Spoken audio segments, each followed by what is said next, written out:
Greetings, members one and all of the Salivation Nation.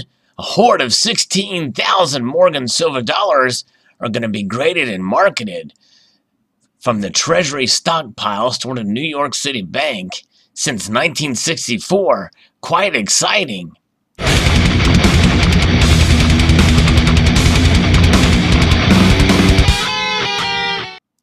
This article comes to us from Coin World magazine, made to my attention from the Stacking Nerd and several others here.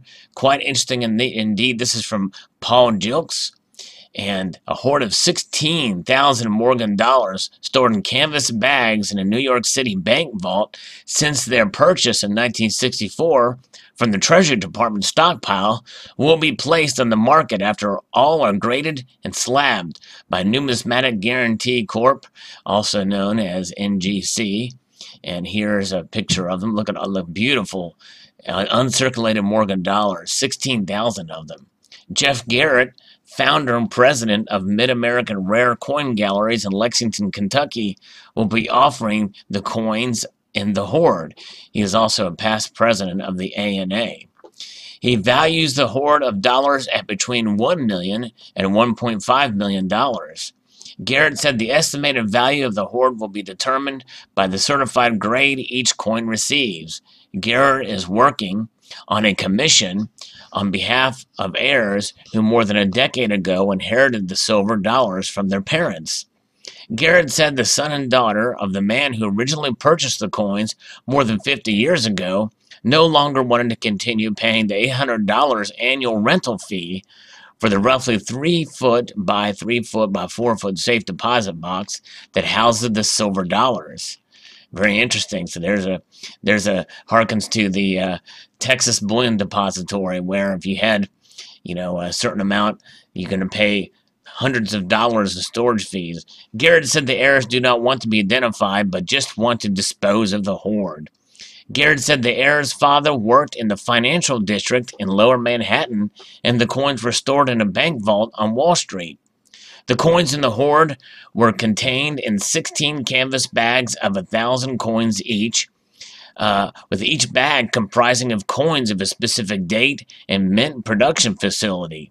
Garrett said the hoard has no bags containing mixed dates.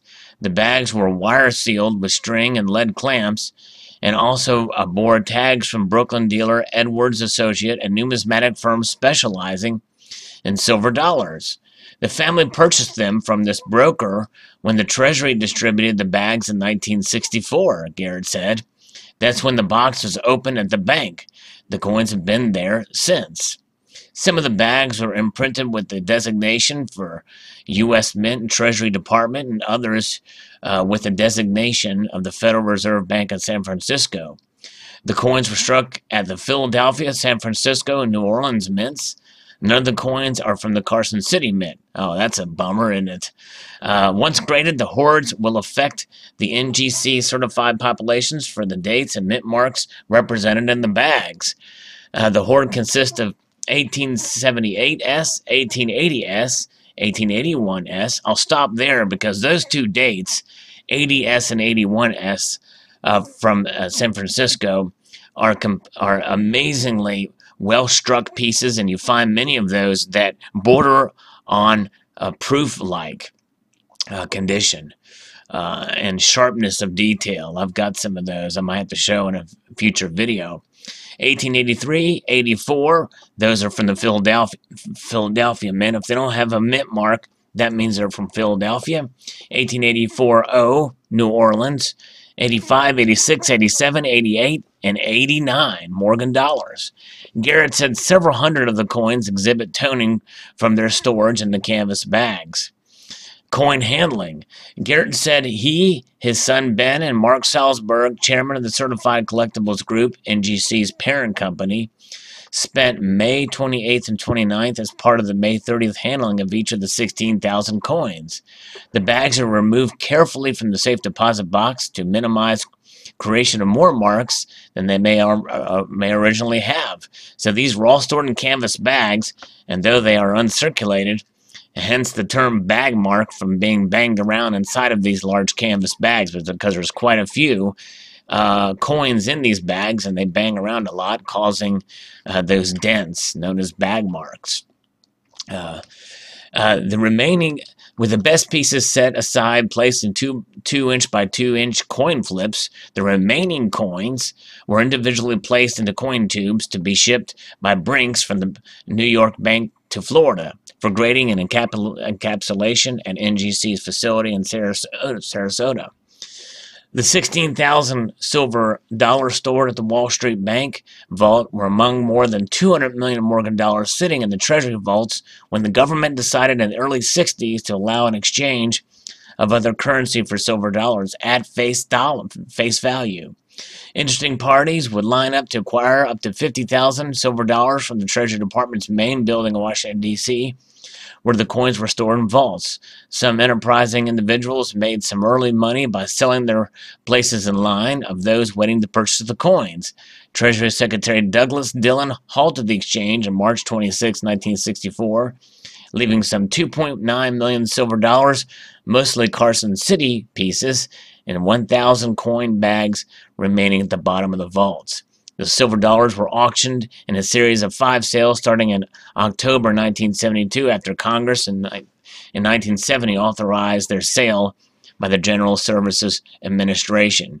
You may know the GSA holders that they were in. The coins sold from these auctions were known as the GSA hoard, and by 1979 the remaining silver dollar supply was exhausted.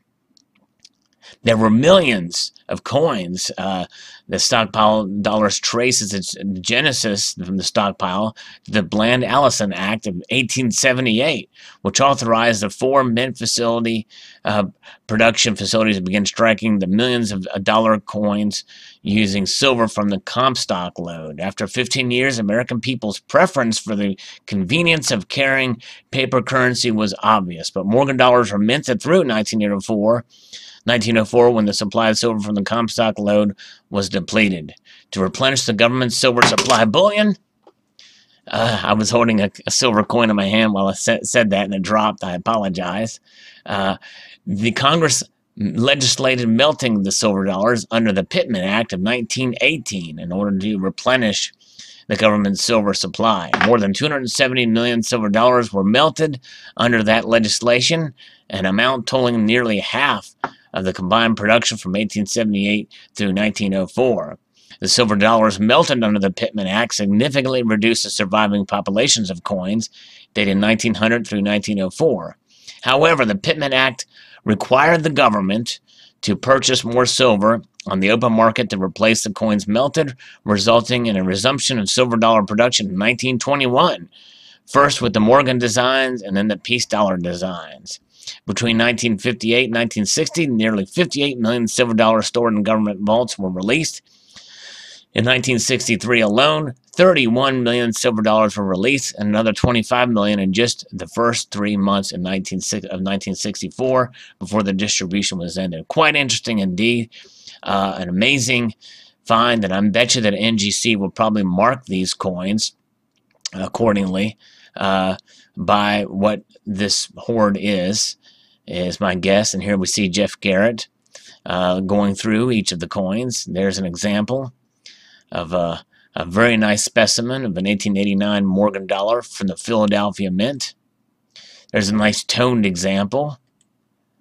There's what the bags look like there. You can see there's quite a few silver dollars in those bags, which makes it very understandable that there would be bag marks as such. Look at the beauty of those 1880s. And that's an example. These are all the 1880s, and look how brilliant and almost proof-like those are. Many of those don't actually make the designation of proof-like, but boy, I tell you what, they're nice. These are probably at least 63s, 62, 63s. There may be some 64s in there, MS 64s. There's a whole group of them together. Amazing. They were removed from the bags there, and that's how they came out. There's the U.S. Treasury dollars, $1,000 worth. The bags themselves would be kind of cool to have one of those bags. There they all are. Very nice. And they're marked there, 1886p in that particular one. Very cool. So very interesting. So post your thoughts below. I'd like to extend a multitude of gratitude y'all for watching and encourage you to please rate, comment, and subscribe.